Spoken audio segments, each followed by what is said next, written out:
Mais d'abord, cette voiture, cet accident hier soir à Kiev, ces inondations, est-ce que cela a un lien? Est-ce qu'on peut faire un lien avec la situation militaire sur le terrain en Ukraine? Bonjour Nargis Adjich. Bonjour Elisabeth. Vous nous rappelez d'abord les faits. Oui, alors nous disposons de très peu d'informations, aucune image sur l'accident de cette nuit, seulement un communiqué laconique de son porte-parole.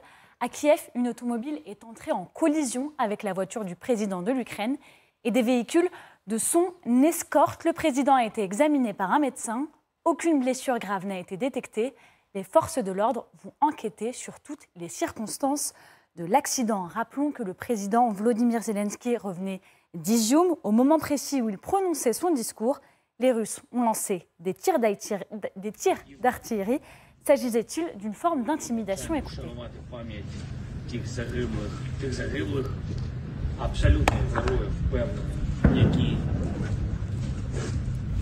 Звільняють нашу землю, які віддали найдорожче, що їм дали їх батьки, це їх життя. Прошу шанувати. Sa ville natale aussi a été visée.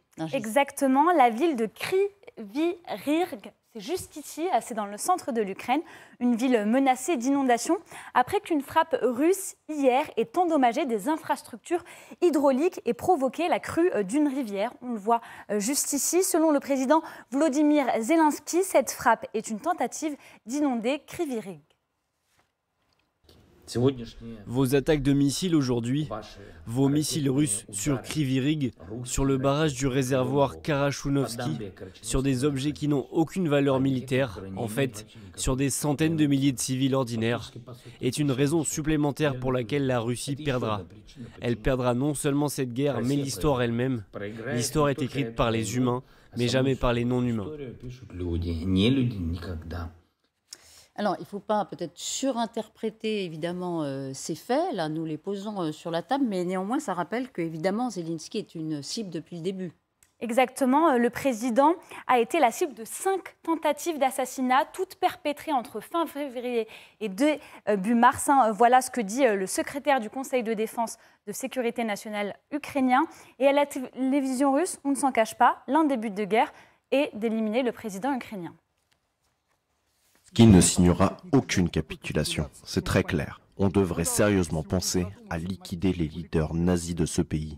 Pas seulement Zelensky et ses proches, mais aussi le Parlement ukrainien et l'ensemble du gouvernement actuel qui commettent un génocide contre leur propre peuple. Merci beaucoup Nargis.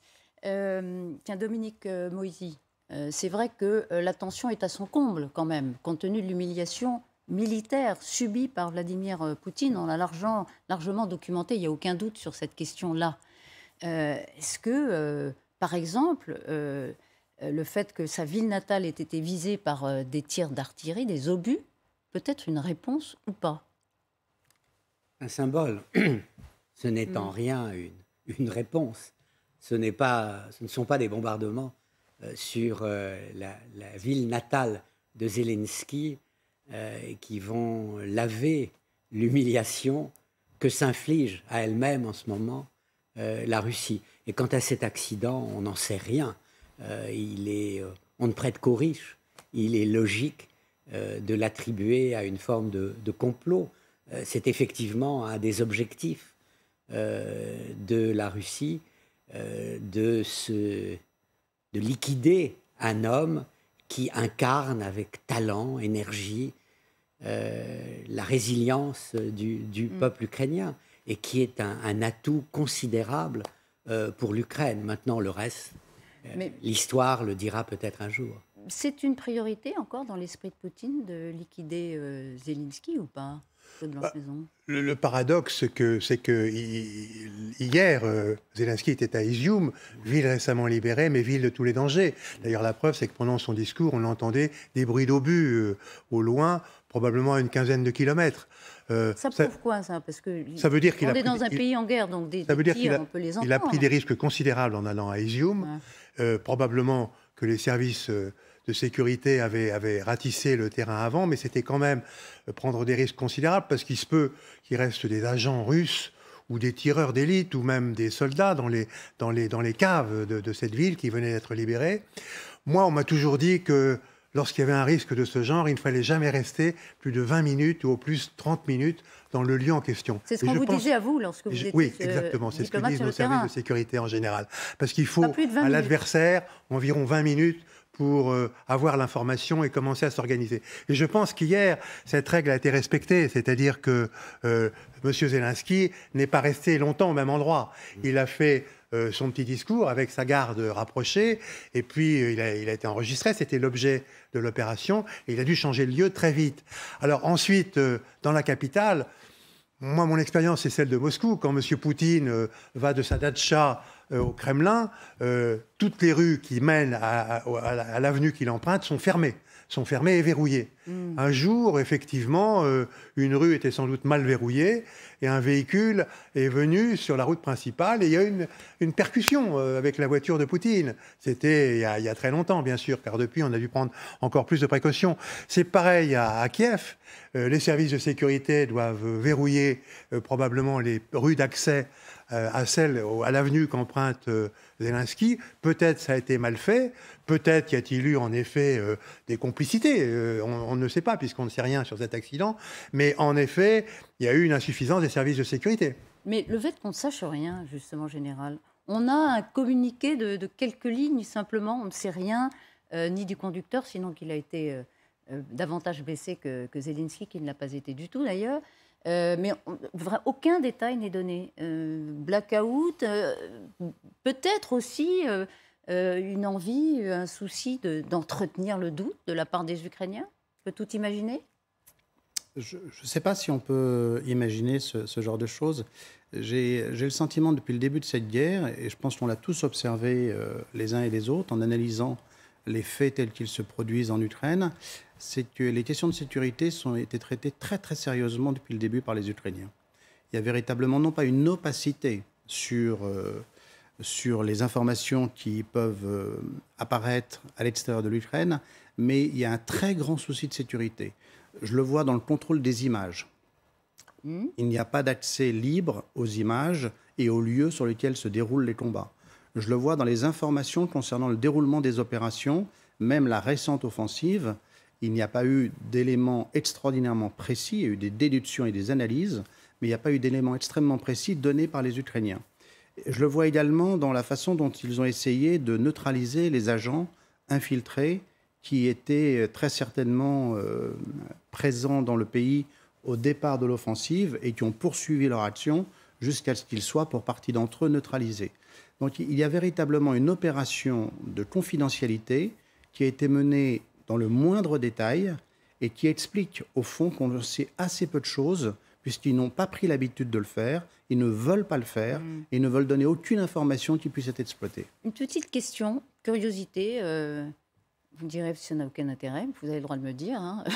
Mais il n'a pas de gilet pare-balles, a priori, Zelensky. Moi, j'ai trouvé ça, je vais vous dire que je pense que c'est tout à fait remarquable. Remarquable ? Tout à fait remarquable. C'est pas gratuit comme prise de risque ? Il a tout à fait raison de faire ça. D'abord parce qu'un gilet pare-balles ne protège que... Le torse ? Ne protège que le torse. Et qu'un tireur d'élite, a priori, doit être capable de tirer très précisément ailleurs que dans le torse, en provoquant des dégâts considérables. La vérité, c'est que l'image qu'il projette est l'image d'un homme qui est solide, qui est déterminé, certes, qui a sa sécurité est tout à fait conséquente autour de lui, et elle est capable de réagir bien plus rapidement qu'il ne saurait le faire parce qu'il n'est pas préparé à cela. Par contre, les hommes qui sont autour de lui sont des hommes certainement extraordinairement rapides et réactifs et efficaces. Et il montre l'image d'un président qui est dans son pays, qui est calme, qui est aux commandes, qui n'a pas peur et qui est déterminé. Et c'est ça qui est vraiment essentiel. Ouais. C'est cette image-là. Et ça mérite de ne pas porter un gilet pare-balles. Ça m'intéresse beaucoup que vous disiez ça comme ça, parce que ça, on se dit, est-ce que c'est de la com, du marketing ? Enfin, je suis désolée de parler de marketing en temps de guerre, c'est un peu déplacé. C'est le sujet. Mais c'est le sujet. C'est le sujet. En fait, si j'osais une comparaison historique audacieuse, l'empereur Napoléon Ier était en contraste constant avec la grandeur des uniformes de ses généraux. Il portait un uniforme très modeste de colonel de la garde. Et en fait, c'est, je crois, l'inspiration de Zelensky. Plus je suis important, moins mon habit doit le montrer. Et il y a cette idée, je crois qu'on est vraiment dans des phénomènes de communication. Et Napoléon, ça marchait. Mais qui ne sont pas nouveaux aussi. Je peux me permettre de rebondir sur ce que vient de dire Dominique. Georges Clemenceau, on parle beaucoup de Churchill, on parle beaucoup de De Gaulle, mais à vrai dire, on oublie un peu Georges Clemenceau qui incarnait tellement la résistance en France en 1917, lorsqu'il redevient président du Conseil, ou en 1900, pour la dernière année de la guerre, ou les derniers 18 mois de la guerre. Georges Clemenceau va dans les tranchées. Il s'expose au risque. Je ne suis pas sûr qu'il ait été protégé contre les bombardements allemands. Et d'ailleurs, qu'il ait choisi ses tranchées. Et Churchill, reparlons de Churchill, puisque en France, c'est un point de passage obligé. Mais Churchill, dans les tranchées, alors qu'il a été premier lord de l'amirauté en 1916, et qui prend le commandement d'un bataillon d'infanterie de l'armée britannique, dans les plaines de Flandre, s'expose volontairement en dehors des tranchées. Il se montre à l'ennemi, il monte sur la tranchée, pour galvaniser ses hommes. Et donc, il le fait évidemment sans gilet pare-balles et sans protection particulière. Il n'est plus premier lord de l'amirauté, mais il est commandant de bataillon et il le fait délibérément. Et je pense que ce type d'images sont des images extraordinairement fortes, extraordinairement symboliques et qui parlent énormément aux soldats qui, eux, prennent les risques et combattent. En fait, je retiens la façon dont vous l'avez formulé.